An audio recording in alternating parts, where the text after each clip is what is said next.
What's going on, guys? So I am out here at Living Vehicle RVs in Santa Barbara, California. Arguably the best climate, I think, in the country right now, possibly the world. It is absolutely gorgeous outside, sunny, and what do you think the temperature is, like 70 degrees Sunny outside? and 72, just beautiful blue sky as the fog burned off, and we're loving life. This happens like every day for you guys, though. It's a year-round thing here, yeah. It's pretty crazy. I don't want to talk about that anymore. That said, we are going to look at a piece of technology that is coming soon to Living Vehicle, or is it currently available? So it is currently available. Oh, so currently in available. all 2024 models, which is what the current lineup, we do have this system. Don't give it up yet. I don't want to give it up the name. We have this system, whatever this is.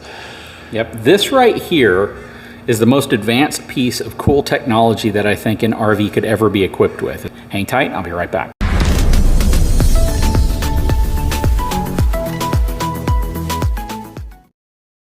Okay, so I'm going to give all of you a good 5 seconds to try to figure out what you are looking at. I can almost guarantee you're going to be wrong unless you cheat and you go further into the video, or I truly give it away in the thumbnail or the description.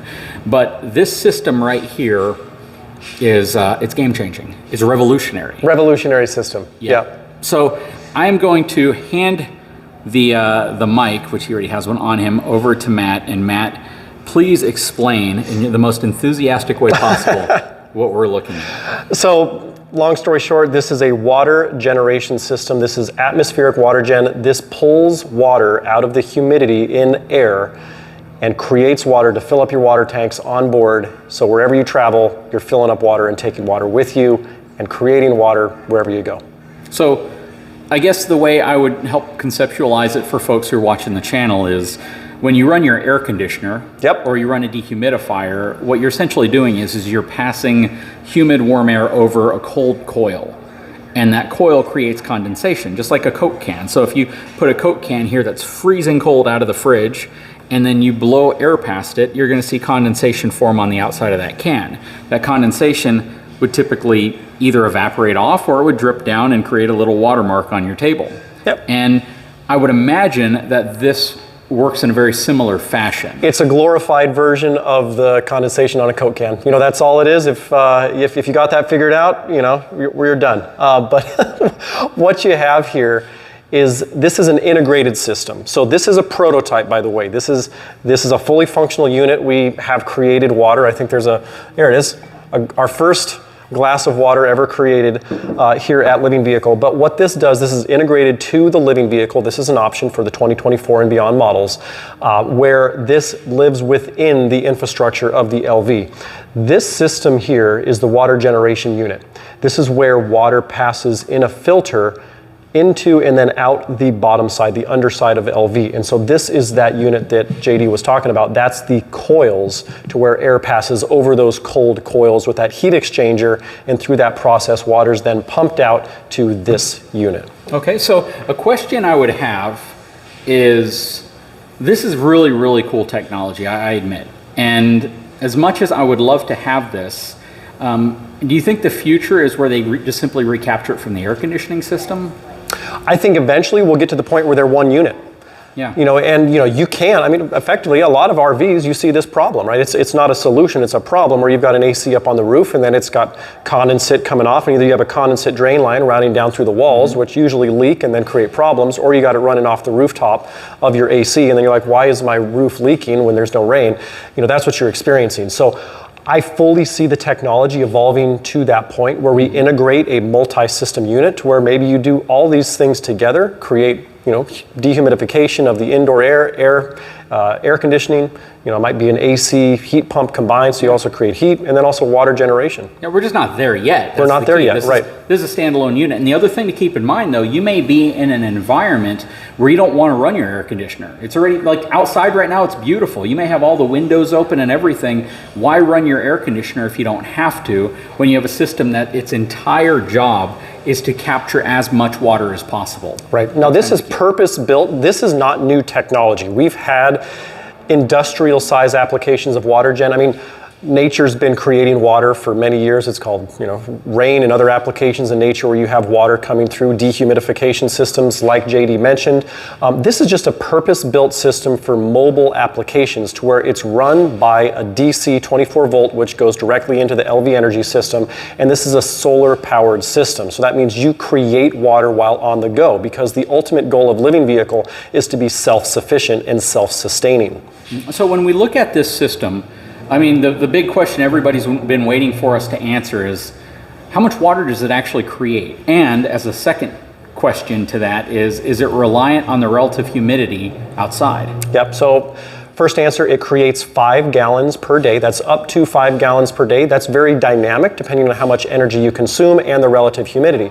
So in ideal conditions, you're probably running about 50 to 60% relative humidity. It goes all the way down to 20% relative humidity. So that's kind of desert conditions where you get down to there, Texas, that kind of stuff. Now, in the environment like we are today, very humid. You could extract a lot of water out of the air. And the more humidity out in the environment, the less energy you're going to pull from the energy system to create water in a 24-hour cycle. Yep. And when you think about how much water you use, the two biggest functions in an RV or even in a home that typically are going to use the most water is taking a shower and flushing the toilet. Yep. And toilets tend to be more water conservative in an RV than it would be at your home, because you're only flushing it so the flap opens, the water goes down, then you close the flap and put a little bit of water to sit in there.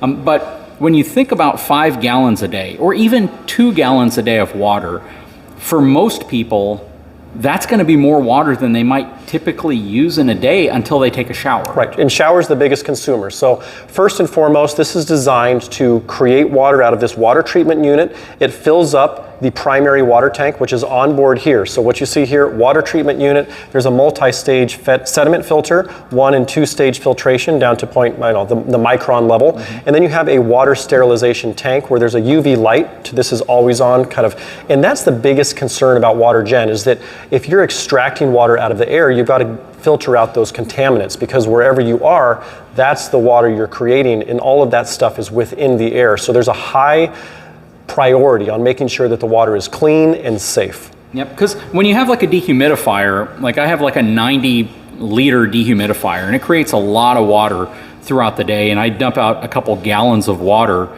typically throughout the day whenever I'm using it, not in an RV environment.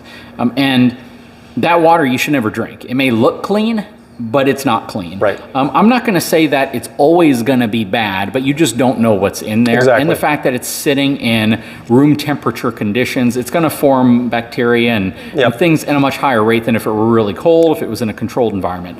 But that said, this is using and creating that type of water, and it's critical with this design that it goes through the filtration system and the UV sterilization system. If it doesn't go through that system, then it would not be safe to drink. Right, and this is the most luxurious, clean water you're ever going to drink. It goes straight from here to the water tap at the kitchen sink. You'll see in every living vehicle we do have a tap right next to the primary faucet at the kitchen sink. So that's drinking water. When this fills up, it doesn't stop. So there's an overflow valve that goes into your primary holding tank for your freshwater system. Every LV has an onboard 100-gallon holding tank for fresh water, and this will continuously resupply that tank to use for your domestic water throughout the rest of the unit. Okay, so from a safety perspective, let's say your water tank is completely full. And this is overflowing into that system. Is there a shutoff? What's in place to prevent that? So there's there's sensors within the unit which both detect how much water is within this tank as well as the primary holding tank. So there's shutoffs, and of course the final backup is an overflow valve in your primary tank, so that if it does, for whatever reason, those sensors do fail, multiple redundancies are in place. So there's just a simple overflow valve. So the worst thing that you're going to have happen is that water is going to drip down onto the ground beneath you. Okay. And is this an option for living vehicle, or is this a standard feature? So that all depends on the trim level that you get. It's optional for the lower trim levels of LV, and that's the Core and the Max. On the Pro unit, this is absolutely standard equipment. That is our highest end trim level. You can get the water gen on any unit, but then it comes standard on the Pro. Okay, but from a standalone pricing perspective, if somebody just wants to add this to a unit that doesn't have it, they could just add this and none of the other stuff if they want. Absolutely. Right? If you don't want every piece of equipment on the Pro, you're going to be able to add this into either the Core or the Max as additional equipment. Okay, very cool. Anything else you want to mention about this before we wrap up? This is really just the next stage of our ultimate goal, which is the net zero, completely self-contained perpetual existence off-grid.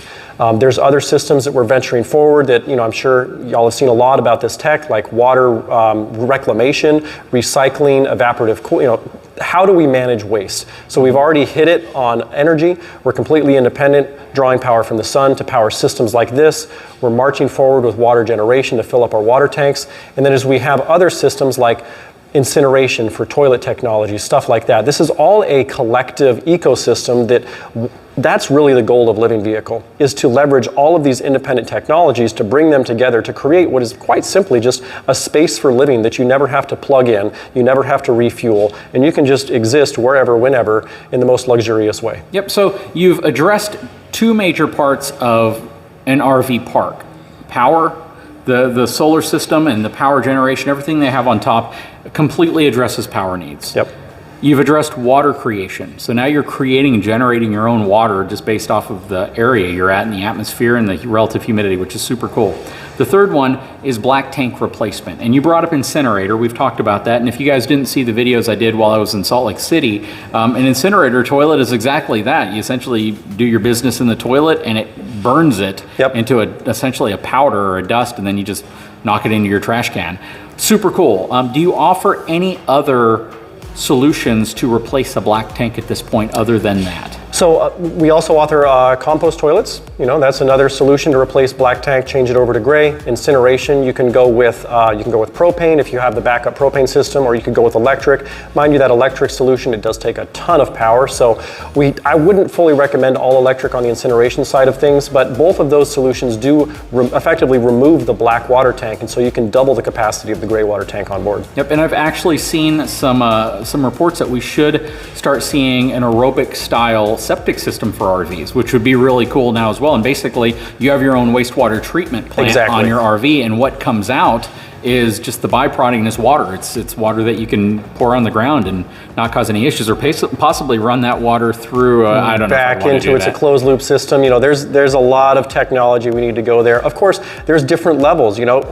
Laundry, do we recycle the laundry water? Do we recycle toilet water? Do we recycle shower water? There's systems now that are emerging where you can have a closed loop system on your shower, the main consumer of water in any RV, where you can recycle up to 95% of your water and also recycle the heat. So not only are you recycling the water, but you're recycling heat with that system, saving more energy. Yep, and again, this is some of those things that when you look at Living Vehicle and you look at the price and you start trying to analyze, is it worth it? It may not be worth it to some folks because it's just outside of their financial capabilities, and they get that. They understand that. Just like the folks at Prevost understand that, or Prevost, they understand that not everyone can afford one. Newell, same thing. I mean, they build them a certain way knowing that just the build itself is going to raise the price up. And this is another example of, you'll probably never see this in an entry-level RV. It just won't exist. It's too cost prohibitive. But if you truly want the best of the best and you want to be able to integrate a system that keeps you off-grid indefinitely, well, you need something like this, and it's naturally going to add to the overall build of your RV. But that's really cool, and I appreciate you taking the time and going over this, because this is groundbreaking and it's game-changing, and that's super awesome. And you can get it inside your Living Vehicle. Anyways, guys, I sure hope you enjoyed this video. Thank you again for going over this. We're going to dive into some more really cool content out here in Santa Barbara. Man, you guys got great weather. Anyways, if you haven't had a chance, please take a moment, subscribe to my channel, give me a thumbs up. We'll talk to you again very soon.